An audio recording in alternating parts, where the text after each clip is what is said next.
Hello' everyone, BTC forest ডিপাৰ্টমেণ্টৰ ফালৰ পৰা 414টা পোষ্ট মুকলি কৰিছে। ইয়াতে অকল BTC কেণ্ডিডেটবিলাকে এপ্লাই কৰিব পাৰিব, বেলেগ ডিষ্ট্ৰিক্টৰ কেণ্ডিডেটে এপ্লাই কৰিব নোৱাৰিব। ঠিক আছে, ইয়াতে অফলাইন যোগে এপ্লাই কৰিব লাগিব। ইয়াতে লাষ্ট ডেট দিয়া আছে 3 এপ্ৰিল।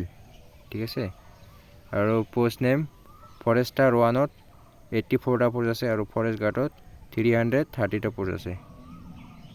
এজ লিমিট 18ৰ পৰা 25 বছৰলৈকে। ঠিক আছে, আৰু ফৰেষ্টাৰ 1ত এডুকেশ্যন কোৱালিফিকেশ্যন দিয়া আছে। ফৰেষ্টাৰ 1ত ডিগ্ৰী পাছ আৰু ফৰেষ্ট গাৰ্ডৰ 12 পাছ। ঠিক আছে, আৰু এপ্লিকেশ্যন ফি জেনেৰেল EWS OBCৰ কাৰণে 150 টকা আৰু ST SCৰ কাৰণে 100 টকা পে' কৰিব লাগিব। ঠিক আছে, তো ভিডিঅ'টো ইমানে। যদি ভাল লাগিছে তোমালোকৰ বন্ধু বান্ধৱীৰ লগত শ্বেয়াৰ কৰি দিবা।